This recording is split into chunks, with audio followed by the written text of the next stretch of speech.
All right, so I know this is kind of a weird background location, but I'm actually on set filming a movie.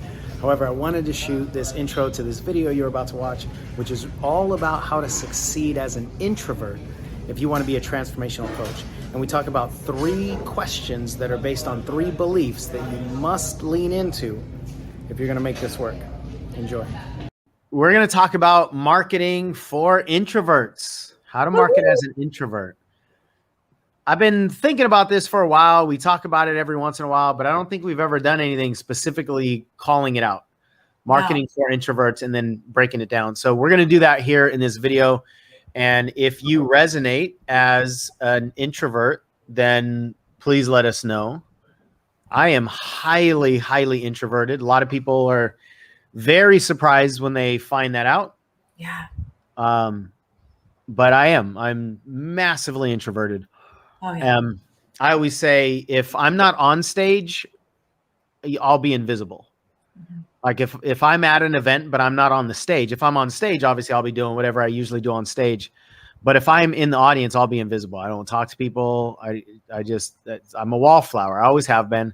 And I still am, even though I am in front of the cameras quite a bit, doing all these videos and, TEDx and filmed a movie and like all that stuff, but I'm highly, highly introverted.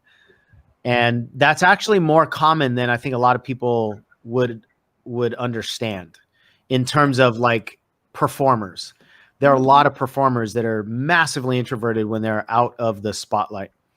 So we're going to talk about marketing for introverts today, and we'll see where the conversation goes. One of the biggest questions that people have, one of the biggest objections that people have is, will this work? I mean, that's one of the biggest lenses that we're always looking through. Yeah. And I know you've talked about this quite a bit. So why don't you share, if you don't mind? You've talked a lot about what you were questioning as you were searching for the information and around whether believing it is possible, whatever that is. Yeah. So yeah, start there if you don't mind. No, not at all. It initially. Those are cool glasses, by the way. What'd you say? I said those are cool glasses. I haven't complimented you on what I think are relatively new glasses. Yeah, new as of yesterday. Oh wow, wow, that's really good for me then. Yes. You could have easily said I've had these for 3 months, and yeah. Okay, great. Sorry. No, I will. We can always pause for a compliment. All right, continue. Yeah. So initially, and I'll use it specifically in the context that it applied to me. I wondered if it actually really was possible for like people to really truly succeed, doing what it was that they loved and just feeling good and passionate in what they were speaking about and what they were teaching on, and just not having one of those like, is this all there is, feelings, right, about the work that we're doing and just kind of going through the motions. Because that's the experience that I was having. So I just wondered initially, is this even possible, right? Is that something that can be done? And then as I got into the personal development work, I started to notice that it was happening with people. So I knew that it was possible. And then my big question was, is it possible for me? So it shifted from, is it possible? To, is it possible for me? I see these other people. I see Sean can do it. I see, Chad can do it, or Danita can do it. I see these people, but I didn't have the belief that it was possible for me to do it, that I actually had the skills and the ability. And to be honest, I don't know that I was aware of this at the time, but that I believe that I was really worthy and deserving of having that experience that other people were having. Yeah, so I think that's a really important awareness for all of us on both sides of marketing. Mm-hmm. Because most of us are going to assess do I think this thing is possible? But then do I think it's possible for me? Yeah. that piece is more important than whether it's possible or not. And so if you are a marketer, if you are and if you're in business, you're a marketer. We'll explain that, dive into that a little bit. But if you're offering anything to anybody, you have to understand that maybe their biggest objection is, but can it work for me? Yes. And if we don't overcome that, it doesn't matter if we convince them that it's possible. If we can't convince them that it's possible for them, then the chances are that they're going to say yes to anything is obviously a lot lower. But then there's another component to this. And this is what we've been diving into, and you mentioned earlier today. Underneath, is it possible, lies, is it possible for me? But then underneath that, is it possible for me as me? Yeah. That right there is a whole nother level of depth. Meaning, can I win as me? Can I stay who I am and still win? Now, the reason that we, I think, contemplate that is because so many of us have a question of whether we can win. We've got this internal limiting belief traveling throughout our minds all the time. For many of us, not all of us, but for a lot of us, we think that we're not good enough and we're afraid that we are the problem and so forth. So I think it matches that internal pattern for a lot of us. Yeah. And then what happens is, in the marketing world, we are convinced many times that it is possible for you. But I would say most of the time, if we break down the marketing messages, it's that it's possible for you if you get my help or if you get this thing, whatever the thing is.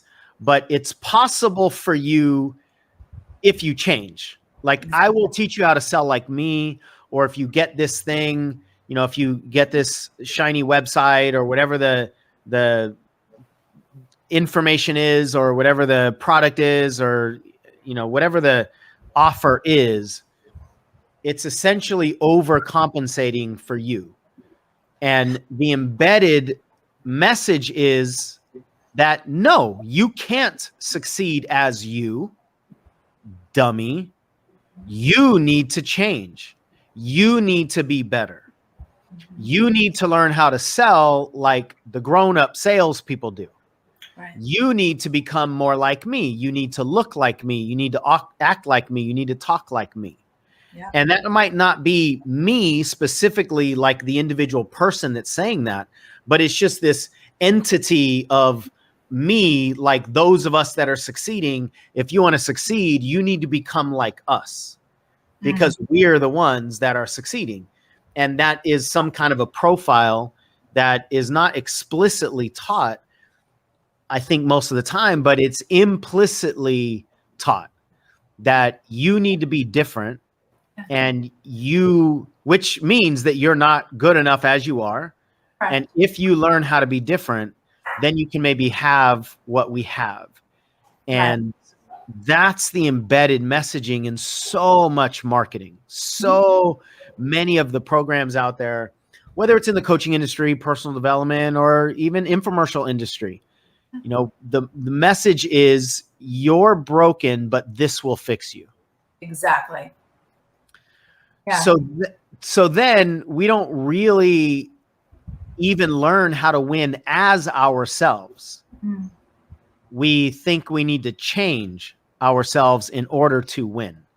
And I would say that the implicit teaching is that part of being successful, especially when marketing is involved, is you got to be extroverted.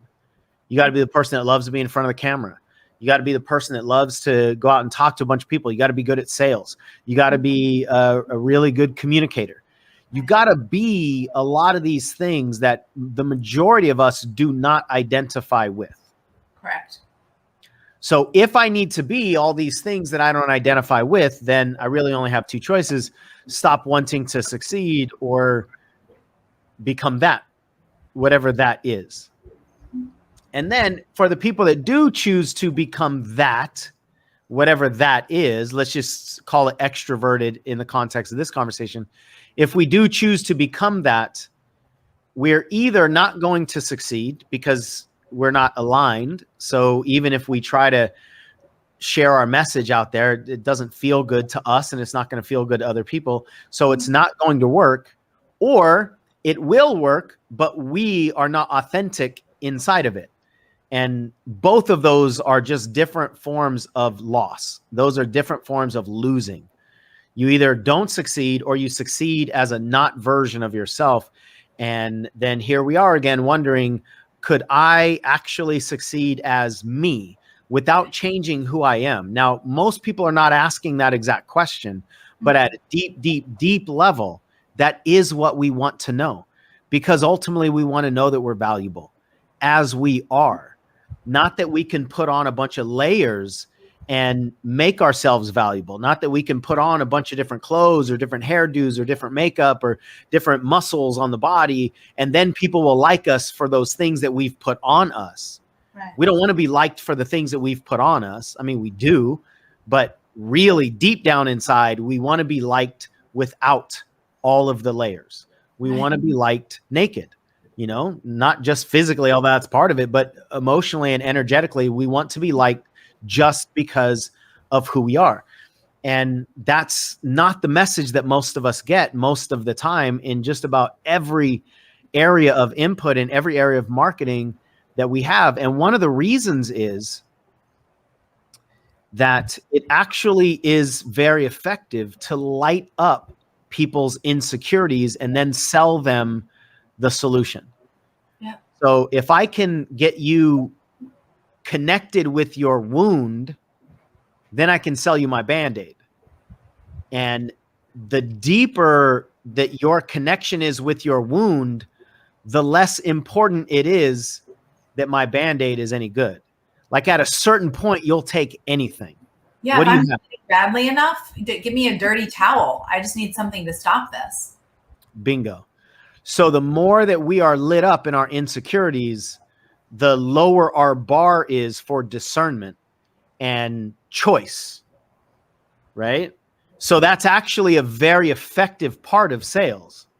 And that's one of the reasons why it's in the water of marketing so often. And if you take a look at infomercials or you take a look at marketing messages, not all of them are like this, but the majority of them follow that pattern. Light up the insecurities first, sell them the fix for the insecurities. It's part of the game plan. I've been explicitly taught that in different sales courses, that is exactly what you do. You poke on their pain and then you sell them the Band-Aid. And there are elements of that are not sleazy in any way. Like we just did a training yesterday about how people generally need to feel some sort of leverage. Like I need to do this now. Sure. But you don't have to do it in a manipulative way. But there's a lot of manipulation that goes on in sales because it works. So that's one of the reasons why so many of us have not actually been given the message that you can actually stay exactly who you are and win. Yes. We're usually given the exact opposite message. Absolutely. Which the word that came to mind to me earlier, Sean, was it just feels like there's a condescending energy to it. Like the I'm going to say you, I don't mean you, Sean Smith, but the successful ones, right? The elites who have this thing that I don't have will bestow upon me, the lowly peasant, the thing that I need to just fix. Like I'll be good if I can just fix all of this mess that I already am. And then what's sad to me is that we, and I say we because I did this, I decided that the block between me and success was me, when in reality, I have been and believe I will continue to be the only path to my success. And I made it. Say that again, if you don't mind, because that's such a critical piece. Just repeat that piece. Yeah, what ended up happening is that I made it mean that the that the thing that was standing between me and my success was me. When in reality, the only thing standing between me and my success was me walking like along the path of me. I'm not the block. You're not the block. You are the path. Mm. Yeah, you're not the problem. You actually are the solution. Yes. And especially for introverts. Yes. Because the reason that most of us are introverts is because there's an element of the extroverted lifestyle or the extroverted activities that are uncomfortable for us. That's why we're introverted. And if we are told that we need to become something uncomfortable, then there's always going to be resistance there because it's uncomfortable. And for introverts, if we actually knew that our introvertedness is actually really valuable, if we learn how to see the value in it, and then if we learn how to position it in a way that's valuable, truly valuable, but also perceived valuable from other people, Sure. then we actually can win without changing who we are. And that doesn't mean that we don't learn marketing tactics and learn maybe sales scripts or skills or some of those things, but we're not trying to become anybody. We're just learning tools that we can apply to who we naturally and authentically are. And you know this, I mean, I know, but I think you know it even at a deeper and more intense level than I do. And you talk about it all the time, how exhausting it is to continue to put up a different version of you. I mean, it's every single person. It's a constant, never ending performance. Who do you need me to be? Who do you need me to be? Who do you need me to be? It's like the children's book. I don't know how many of you watching this read the book, Are You My Mother? Are You My Mother? Yeah. That little bird. Are you my mother? Are you my mother? Do you have my value? Do you have my value? Do you have my value? Do you have my value? Do you have my value? And I'm the value. You're the value. And it's sad to me because a lot of us, this is why I think a lot of us wrestle with imposter syndrome, because we are actually imposters, not for the reason that we think we are. We're imposters because we are pretending to be or believing that we need to pretend to be somebody that we're not in order to be successful. And it's just, there just couldn't be a bigger lie. When I gave myself full permission, right, to just like, is it to get unthrottled? Like unthrottled, is that a word? It's a word. Sure. Yeah, I'll go with it. Yeah. Unhooked. Yeah. I hear what you're saying. To be like unthrottled authentically. I'm Michelle. This is what you get. How I am is who I am. I'm loud about it. Like this is just me. The magnetism that other people felt and wanted to be like around me and be in my space because of that was undeniable. I mean, the evidence was so dramatic that I could not deny the truth that I was the path.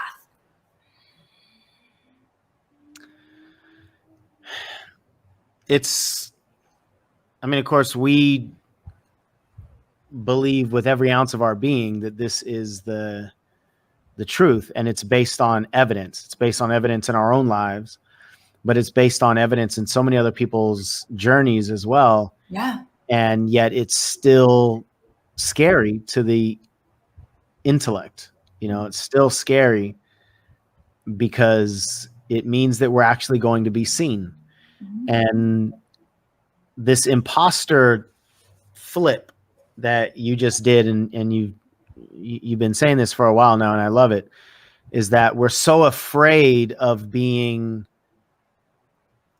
outed or revealed as an imposter that we become an imposter to try to stop being found out as an imposter. Right. And in reality, it's all made up. It's just all made up because it's based on a false perception. Right. And the false perception is that we don't have value as we are. Yeah.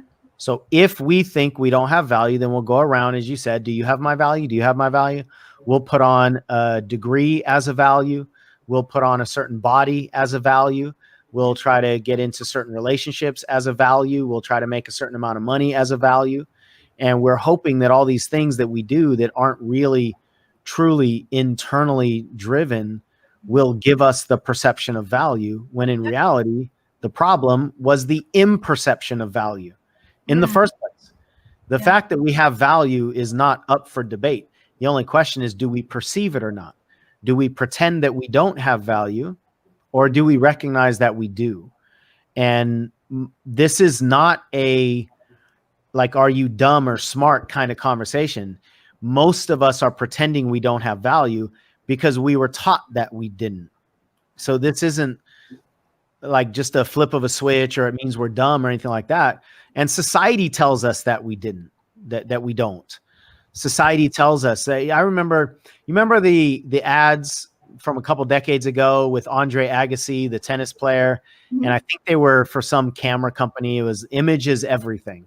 Yes. Like, I don't know if it was Canon or Konica Minolta or something like that.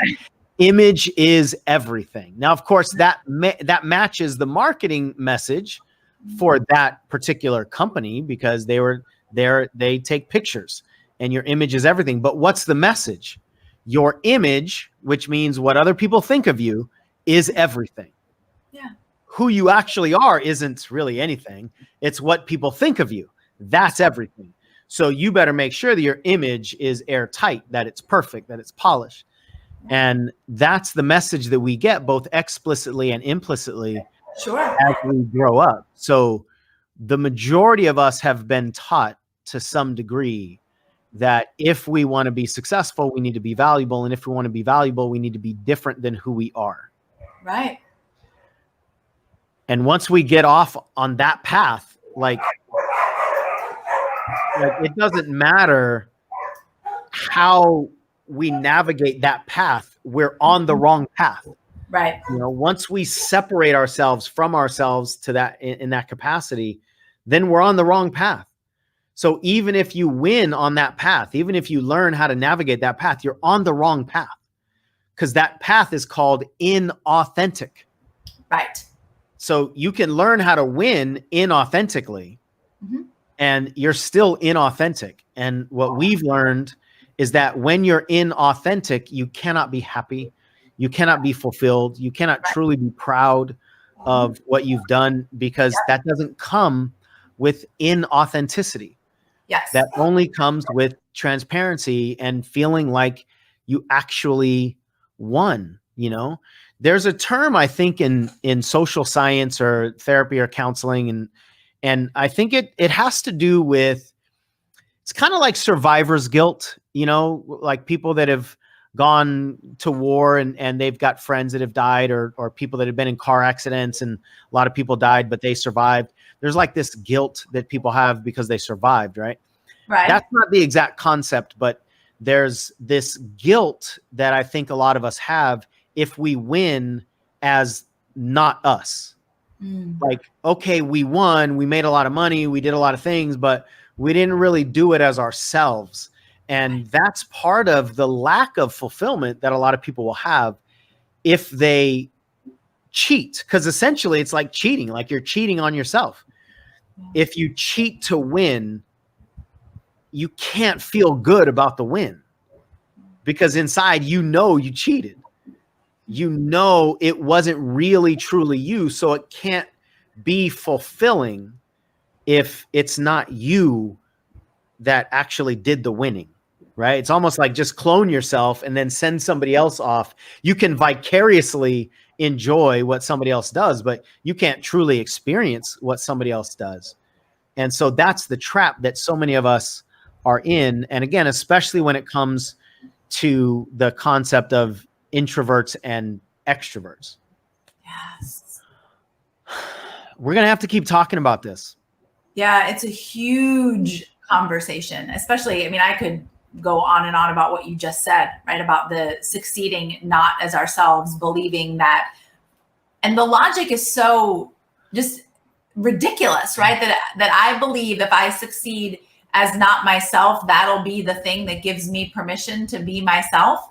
Like they don't even like, but we convince ourselves. I convinced myself I just work really, really hard and I earn this thing, this external, this thing, this tangible goal that finally, like that'll be the thing that makes me enough. When in reality, I think there's a sadness of recognition that this has to continue.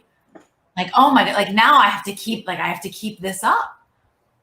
And it's all to what Sean said a few moments ago. Like it's not even true. It's all a facade. It is absolutely possible to not only be liked and be loved as we are for who we are. It is specifically in this personal development industry. I believe it is the key to being successful is embracing who we are exactly as we are in every moment, right? Even in the moments where we're not, as I call it for me, not my highest self, like still just being honest with that and being who I am as I am. Because I think that's what people, all of us actually want. So if we're the leader, right, and you go first, Sean, and you show me that, you demonstrate that, then I want to follow you because I want to be around that too.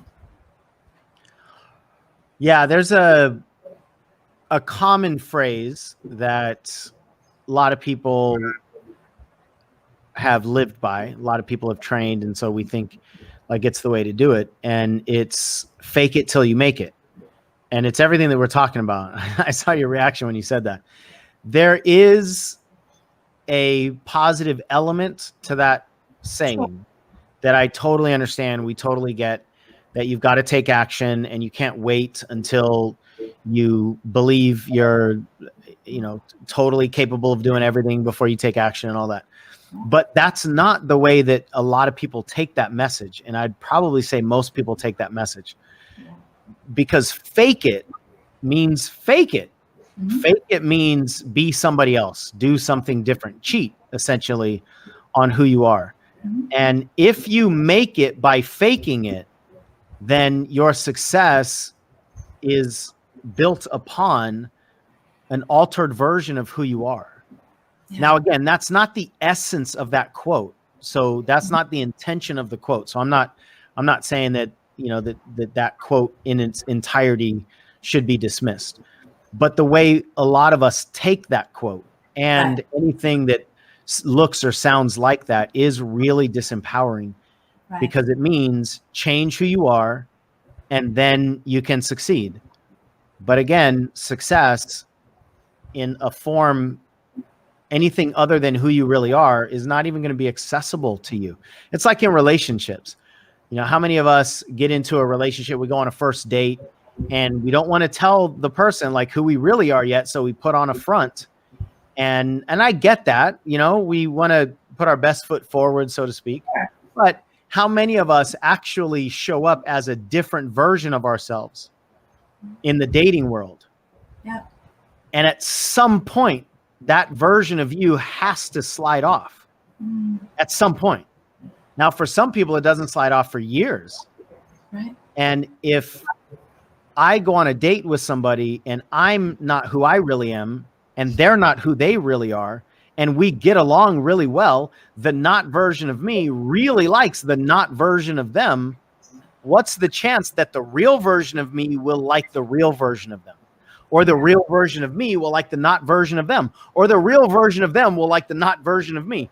The chances are actually really low, because we're just putting up this altered version of ourselves and then hoping that we like each other. Actually might be the worst thing that happens, is that the not versions of ourselves like each other.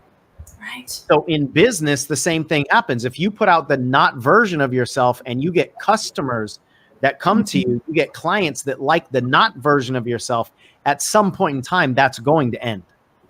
And if you do ever show up as who you really are, and they don't like that because they like who you're not, then you might lose your entire business or the majority of your client base, because they like the not version of you. They don't necessarily like the version of you that you really are. So the best way is just be you.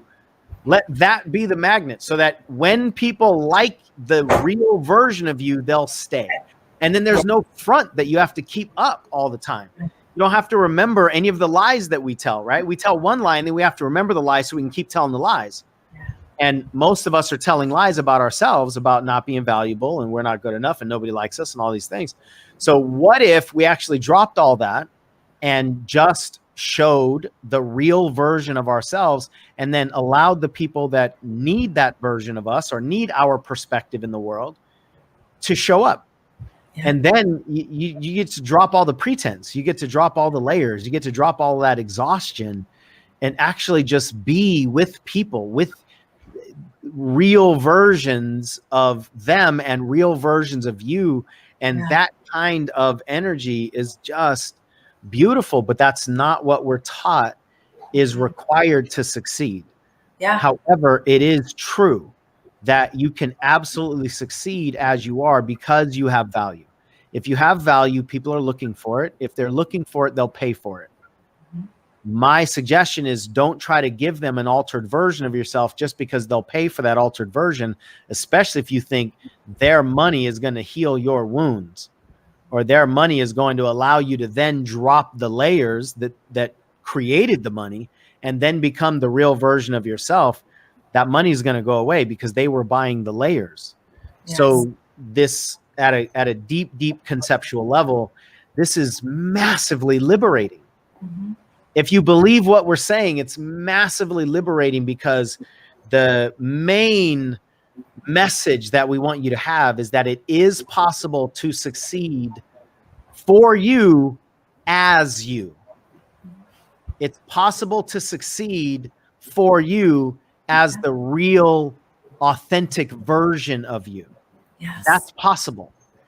It's not going to be the same as trying to succeed as a not version of you, but it is possible. And unless you know that it's possible, you probably won't go down that road to learn how to succeed as the real version of you. But you got to believe it's possible. And if it goes against everything that you've been operating inside of for however long you've been living, it will likely feel scary. Yes, it has to. Right. It's like, because we're afraid of something. So we got fear here. Then we take a blanket. Do you have a blanket? This is not really a blanket, but we take a cover. Can you tell what this is? It's the base of your graduation cap. It is. So we've got this fear here. We take a cover called perfectionism or law degree or success or marriage, money, whatever it is. So we take a cover and we cover up the fear. And then a lot of times we'll succeed with that or we won't succeed with that. But the idea that we can actually be real means we have to take this cover off. But remember that fear is what this was covering up the first time. So when we pull this cover off, the fear will still be there. Right. It has to, because you are taking the fear cover off of the fear. Mm-hmm. You can't do that and have the fear not be exposed. But what we're telling you is that this fear is made up anyway.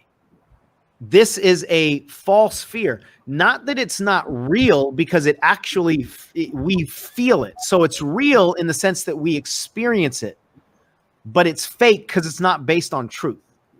Mm-hmm. That truth being that we are absolutely valuable and we have a place in this world and people would want to know what we've learned along the course of our journey. So when we recognize that, then there's a way to let go of this fear without needing the not version of yourself, without needing the cover up. But you cannot take the cover off without the fear getting exposed. But what most people will do is, oh, fear's exposed. I remember what happened last time when the fear was exposed. Put that thing back on. Put a lid on it. And we cover up the fear again. So that's why we have to understand this process. We just did a video yesterday about misconceptions.